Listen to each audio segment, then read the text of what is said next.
সারা বাংলাদেশের ভয়াবহ ঘটনা। ছাত্র আন্দোলন থেকে এখন সমাজের সব মানুষের আন্দোলনে পরিণত হয়েছে। এটা ব্রাহ্মণবাড়িয়ার চিত্র।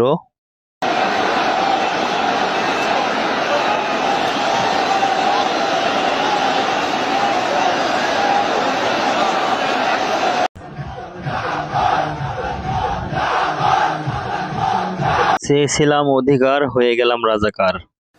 কোটা সংস্কার আন্দোলনের কমপ্লিট শাটডাউন কর্মসূচিতে দিনভর ভয়াবহ সংঘর্ষে উত্তাল ঢাকা।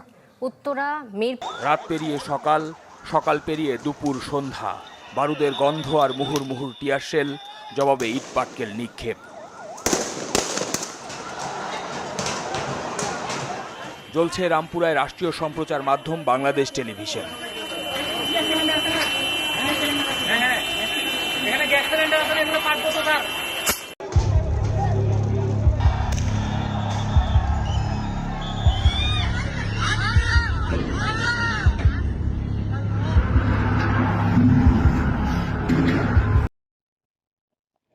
এই যদি হয় আমাদের দেশের পরিস্থিতি, সাধারণ মানুষ কই যাবে?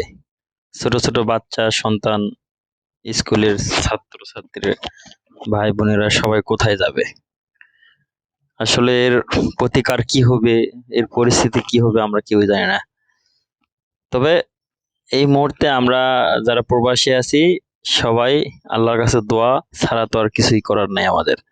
আমরা দোয়া করি যাতে এই সাধারণ মানুষগুলো দেশে ভালো থাকে, এই সমস্ত গন্ডগোল থেকে, এই পরিস্থিতিগুলো থেকে যাতে আল্লাহ তাড়াতাড়ি আমাদেরকে রক্ষা করে।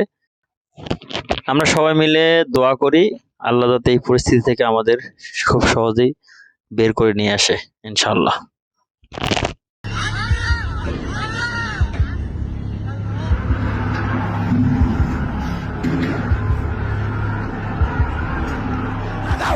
তোমরা সাধারণ শিক্ষার্থীদের উপর হামলা করো কেন? পুলিশ কেন বলবে? পুলিশ সাধারণ জনগণের বন্ধু, পুলিশ ছাত্রদের বন্ধু, কিন্তু আজকে কেন পুলিশ আমাদের বিপক্ষে? আমরা এর সুষ্ঠু বিচার চাই। এটা আবু সাইদের পরিবার এবং আরাফ খান আবু সাইদের পরিবারকে সহযোগিতা করার আশ্বাস দিয়েছেন। এটা শহীদ আবু সাইদের কবর এবং আমরা সবাই যারা মারা গেছে আন্দোলনে, ছাত্র ভাইরা, সবার জন্য আমরা দোয়া করবো ইনশাল্লাহ।